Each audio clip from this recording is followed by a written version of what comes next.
నాటి వీరుడు వడ్డే ఓబన్న గారి జయంతి సందర్భంగా అనంతపురం జిల్లా వడ్డేరు కులస్తులందరికీ ఇక్కడికి వచ్చిన కుల పెద్దలందరికీ శుభాకాంక్షలు తెలియజేసుకుంటూ మరి ముఖ్యంగా ఈరోజు ప్రభుత్వాలు ఏవైనా కానీ ఈరోజు ప్రభుత్వం గుర్తించి వడ్డే ఓబన్న జయంతిని అధికారికంగా నిర్వహించేలా ఏర్పాట్లు చేసినందుకు ముందుగా ఈ ప్రభుత్వానికి కృతజ్ఞత తెలియజేసుకుంటూ మరి ఆ రోజు బ్రిటిష్ వారి పైన ఒక సుంకం పైన ఆడపిల్లల పైన అనేక మానభంగాలు దౌర్జన్యాలు చేస్తుంటే ఆ రోజు బ్రిటిష్ వారిని చీల్చి చెండాడి ఆ రోజు ఉయ్యాలవాడ నరసింహారెడ్డికి అండదండగా ఒక మంచి స్నేహితునిగా ఉండి ఆయనకు సైన్యాధ్యక్షునిగా ఉంటూ ఆ రోజు బ్రిటిష్ వారిని చీల్చెండాడిన వడ్డే ఓబన్న గారి జయంతిని ఈరోజు ఆంధ్రప్రదేశ్ తెలంగాణ రాష్ట్రంలో నిర్వహిస్తున్నారు.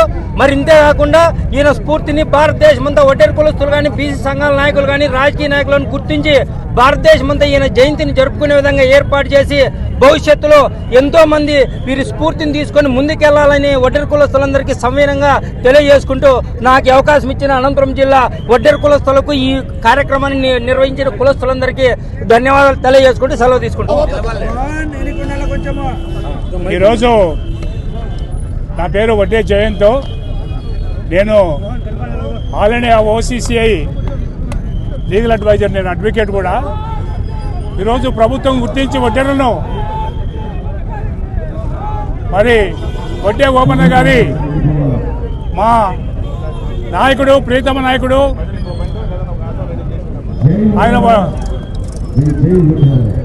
ఆయన యొక్క జయంతిని ప్రభుత్వమే ప్రకటించడము చాలా సంతోషదాయకము.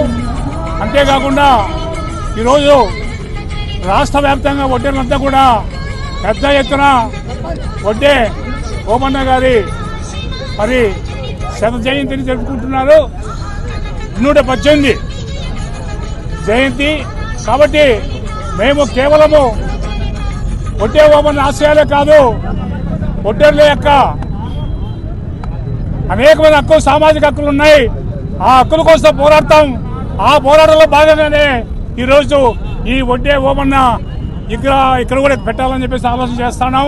అంతేకాకుండా కేవలం మమ్మల్ని రాజ్యాంగానికి దూరంగా ఉంచుతున్నారు. అది మరి ఎందుకు చేస్తున్నారో పాలకులు మాకు అర్థం కావడం లేదు.